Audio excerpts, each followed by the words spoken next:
Hola a todos, mi nombre es Elizabeth Zavala y hoy vamos a ver el concepto de principio de Pascal y Arquímedes. Estos dos teoremas tienen que ver con la hidrostática, que ya habíamos visto una clase anterior en donde definimos qué era la hidrostática y habíamos dicho que se basaba en estos dos principios. Entonces ahora vamos a definir qué son y de qué trata cada principio. Entonces, para hacer un pequeño recordatorio de qué es la hidrostática, habíamos dicho que la hidrostática es una parte o una rama de la mecánica de fluidos que estudia los fluidos en reposo.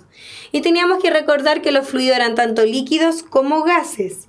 ¿Ya? Y acá nosotros habíamos mencionado entonces que los principales teoremas eran el de Pascal y el principio de Arquímedes. Y hoy vamos a definir cada uno. Primero que todo, el principio de Pascal. ¿Qué es lo que dice el principio de Pascal? Dice que la presión ejercida en cualquier lugar de un fluido encerrado e incompresible se transmite por igual en todas las direcciones en todo el fluido, es decir, la presión en todo el fluido es constante. Dicho en otras palabras, estamos hablando de fluidos que están encerrados. ¿Y qué quiere decir que sea incompresible? Que sea incompresible quiere decir que no cambia su volumen no varía, ¿ya? No va a cambiar el volumen del fluido o el volumen se mantiene constante. Eso significa que un fluido sea incompresible, ¿ya? ¿Y qué me dice? Que cuando yo estoy bajo estas dos condiciones en un fluido encerrado y que además es incompresible, la presión que se transmite va a ser siempre igual. En cualquier parte del fluido va a ser siempre igual, no cambia. ¿Ya? Por eso hacemos este ejemplo de la jeringa, que ustedes lo pueden hacer en su casa, un globito, hacerles hoyitos, ¿ya? Y con jeringa ustedes le inyectan, por ejemplo, agua y van a ver que el agua que sale por todos los hoyitos es igual. ¿Por qué? Porque la presión se distribuye de igual forma en cualquier punto del fluido, ¿ya? Veamos una aplicación del principio de Arquímedes, que es la prensa hidráulica. No solo la prensa hidráulica, por ejemplo, para las personas que alguna vez han usado una gata hidráulica para arreglar su auto, a la gente que le gusta andar en bicicletas, hay frenos hidráulicos. Todos funcionan bajo este concepto del principio de Pascal, ¿ya? ¿Y qué es lo que hace esto? Nosotros ya sabemos que la presión en cualquier punto se mantiene igual, por eso yo pongo que P1 es igual a P2. ¿Qué quiere decir? Este va a ser el punto 1 y este va a ser el punto 2. Pascal decía que la presión en un fluido que está encerrado y es incompresible es igual en todos los puntos. Entonces, en este punto, en este punto, en este punto o en cualquier punto la presión va a ser igual. Nosotros vamos a analizar solo dos puntos. Vamos a analizar el punto 1 y el punto 2. Acá tenemos 1. Acá tenemos entonces el punto 1 y acá tenemos el punto 2. Porque ya sabemos que en cualquier punto la presión es igual. Pero ¿qué es lo que varía? Porque quiero que se fijen en algo. En estos casos, ¿qué tenemos distinto? El área, porque acá tenemos un área más pequeña y acá tenemos un área o una superficie mucho más grande. Entonces, por ejemplo, para la gente que usa una gata, ustedes basta que hagan una pequeña fuerza y pueden levantar un auto, o sea que la fuerza se amplifica, ¿ya? Recordemos que en una clase anterior nosotros dijimos que la presión era la fuerza partido en el área. Por eso yo traspaso de fuerza 1, área 1, a fuerza 2 partido en área 2. Entonces, la prensa hidráulica es una máquina compleja que permite amplificar la intensidad de las fuerzas. Eso es lo más importante, lo que se amplifica son las fuerzas, no la presión. La presión ya, este principio de Pascal ya había dicho que la presión se mantiene siempre igual en cualquier punto. Lo que nosotros amplificamos acá son las fuerzas, por eso es muy útil. Y constituye el fundamento de elevadores, prensas, frenos y muchos otros dispositivos hidráulicos de maquinaria industrial. Para la gente, por ejemplo, que va andando en bicicleta, basta que apliquen una pequeña fuerza en los frenos y la bicicleta se va a frenar. ¿Ya? Entonces, lo que hace esto el principio de Pascal es amplificar la intensidad de las fuerzas, pero bajo esta idea de que la presión es igual en cualquier punto. Ahora, el principio de Arquímedes dice que todo cuerpo sumergido, o sea, aquí ya estamos hablando de cuerpos que están dentro de un fluido, que puede ser agua o incluso el aire es un gas, también es un fluido. Todo cuerpo sumergido en un fluido experimenta una fuerza de empuje, que la vamos a abreviar con la letra E, vertical hacia arriba, llamada E, equivalente al peso del fluido que desaloja.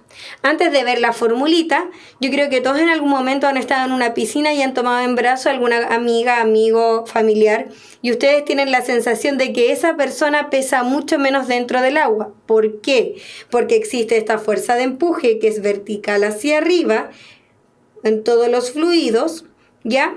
Entonces, eso ayuda a que yo tenga esta sensación de que la persona dentro del agua pesa mucho menos. ¿Cómo puedo yo calcular ese empuje? ¿Ya?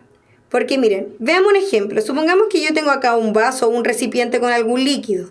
Yo introduzco este cuerpo. ¿Qué va a pasar cuando yo introduzco un cuerpo dentro de un fluido? Este fluido tiende a subir, ¿cierto?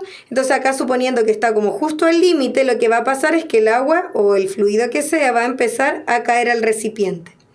Y eso es lo que dice acá, que el empuje tiene relación con esto que se desaloja, con esto que se desplaza del recipiente, ¿ya? Entonces, cuando yo quiero conocer el empuje, es lo mismo que yo conozca el peso del fluido que se desalojó, este que está acá, ¿ya?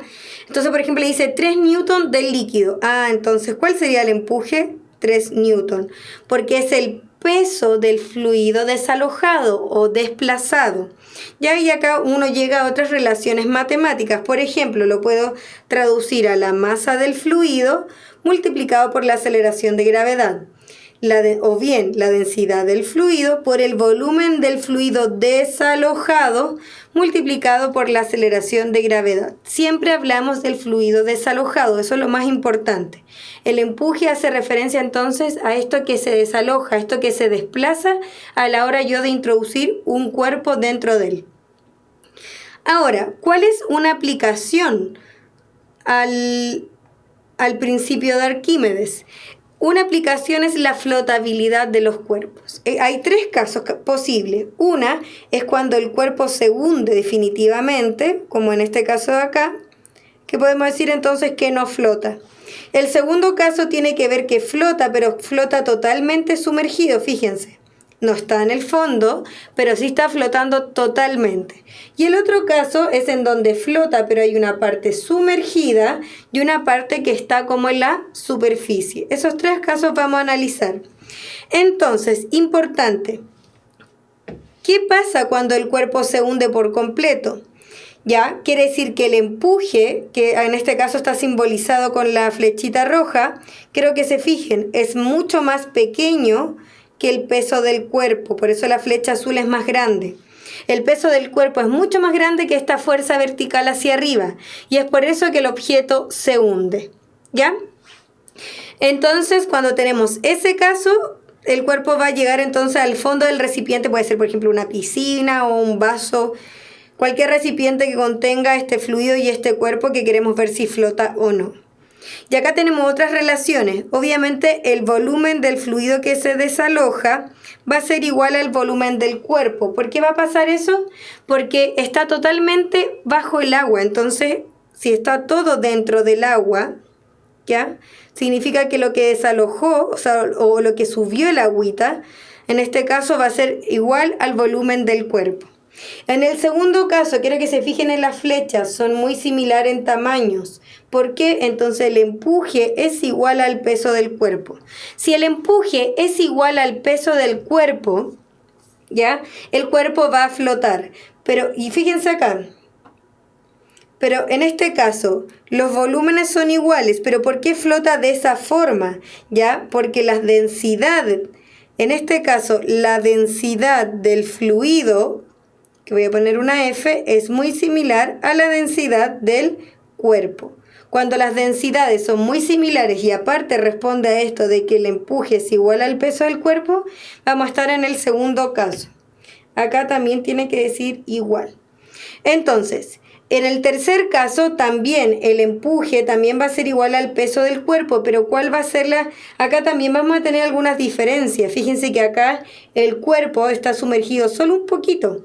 Entonces el volumen del cuerpo desalojado Es solamente ese pedacito que está sumergido, ¿ya? Y acá vamos a tener diferencia entonces en densidades. Cuando la densidad del fluido es mayor a la densidad del cuerpo, entonces vamos a estar en el tercer caso, ¿ya? Pero tanto en el segundo como en el segundo caso como en el tercero, estas fuerzas de empuje y la fuerza peso del cuerpo van a estar en equilibrio. ¿Qué diferencia el caso 2 con el caso 3? Entonces las densidades. Cuando yo comparo las densidades puedo llegar a estas relaciones. Entonces veamos ahora un ejercicio con respecto a estos principios. ¿Qué dice? Se tiene un cubo sumergido en agua, como muestra la figura. ¿Cuál de las afirmaciones es correcta? Veamos. Dice, las presiones, si yo quiero dibujar las fuerzas, porque recuerden que la presión es la fuerza partida en el área. O habíamos visto en la clase de hidrostática que la presión era la densidad por la aceleración de gravedad por la altura. Entonces, acá en esta cara van a ser todas las flechitas iguales. Todas las fuerzas que están aplicándose en esa superficie son todas iguales. Acá a mayor profundidad, las flechitas van a tener que ser cada vez más grandes. Y acá abajo, en el lado R, fíjense que tiene toda esta columna de fluido, por ende es donde más grande van a ser las fuerzas. Y obviamente, si es un cubo, todos los lados son iguales. Este valor se mantiene siempre igual. Las fuerzas van a ir variando, por ende la presión también va a variar. Veamos entonces, las presiones en las caras P y R tienen la misma magnitud. No, porque la cara P, quiero que se fijen en algo. Vamos a ver por qué en P y R no son iguales. Porque la cara P solamente tiene esta columna de agua. En cambio, en R tiene toda esa otra columna. Por ende, la presión en R es mayor que en P. Así que la primera es falsa. La segunda, ¿la presión del agua actúa solo sobre las caras P y R? No. Recuerden que la presión se distribuye a lo largo de todo el cuerpo. En este caso, todas las caras P, Q, R y S. La suma de las fuerzas que actúan sobre la cara P, Q, R y S es igual a 0, es imposible que sean igual. Para que sean igual a 0, estas fuerzas tendrían que haber sido igual a estas fuerzas. Al ser iguales, esta cara es igual a esta cara, entonces ahí la sumatoria de las fuerzas es 0. Pero la sumatoria de las fuerzas de acá arriba con la de acá no es 0 porque son distintas. Así que la C tampoco. La D, las presiones sobre las caras P y R se anulan entre sí. Y la otra dice, la magnitud de la fuerza total ejercida por el agua sobre la cara Q es igual a la magnitud de la que actúa sobre la cara S. Entonces hasta ahí tenemos las dos incógnitas. ¿Y por qué es la E y no es la D? Porque las presiones no se anulan.